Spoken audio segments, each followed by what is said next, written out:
Salut, ici c'est Jean-François. Comme je le disais dans une autre vidéo avec le même cadre, je me suis réfugié parce qu'il pleuvait en cette journée de juin dans notre église désaffectée dans le village d'à côté que j'utilise de temps en temps comme studio. On a la chance de pouvoir venir ici et de pouvoir parler à l'abri. Ça résonne un peu, tu m'excuseras. C'était avant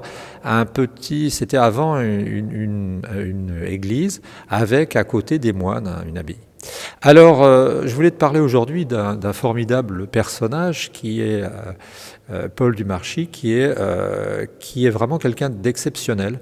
Ce reportage, je l'ai trouvé par hasard. C'est un reportage de la radio-télévision suisse, et il est magnifique. Il est magnifique et ça fait partie, d'après moi, des 5 plus beaux reportages que j'ai vus.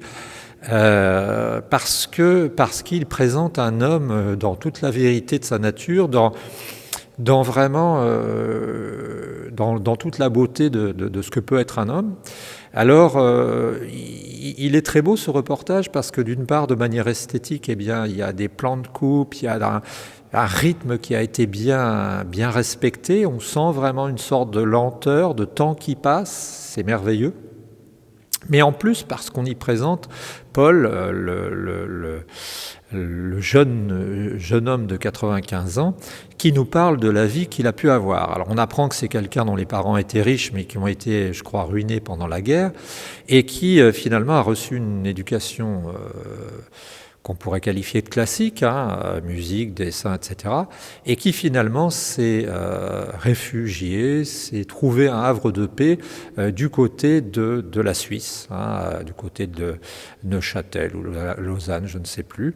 Et en fait, il domine les lacs. Et là, de sa maison qu'il a construite lui-même ou qu'il a rénovée, eh bien, il vit et il explique ce qu'il a fait. Alors, c'est un homme qui n'est pas resté toute sa vie en Suisse, puisqu'il est allé aussi ailleurs. C'est le premier apparemment européen à avoir rejoint avec un camion, une sorte de J7 pour ceux qui connaissent, assez âgé, avoir rejoint l'Inde après la guerre. Et puis aussi, il a fait, d'après ce qu'il dit, des séjours en Algérie, en Tunisie, au Maroc. Il est même allé en Iran, tu vois, et tout ça avec son camion.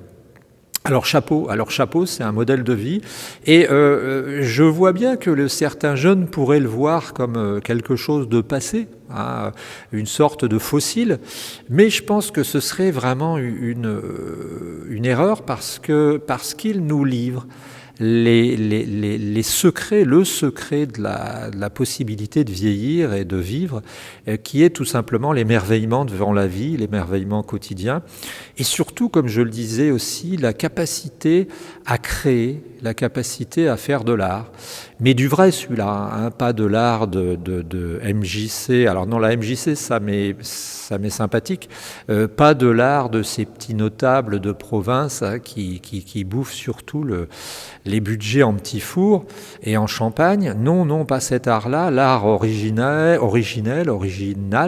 l'art, le vrai.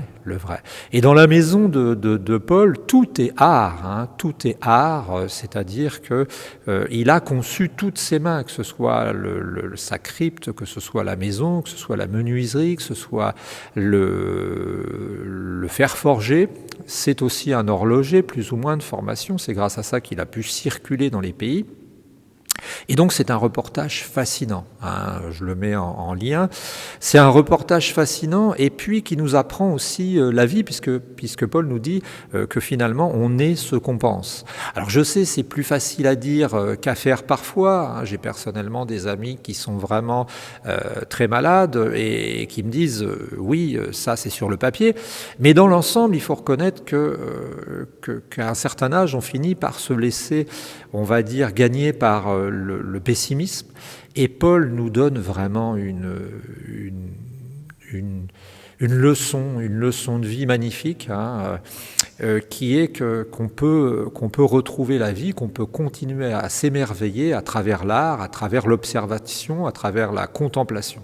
C'est vraiment un magnifique reportage. Je te t'incite à le regarder très immédiatement et me dire ce que tu en penses. Je te souhaite une très bonne journée. N'hésite pas non plus à t'abonner, hein, ça peut toujours te servir. On essaye de trouver des perles sur le web et de faire tout pour finalement obtenir, atteindre le bonheur si tant est possible que ce soit possible. Je te souhaite une bonne journée.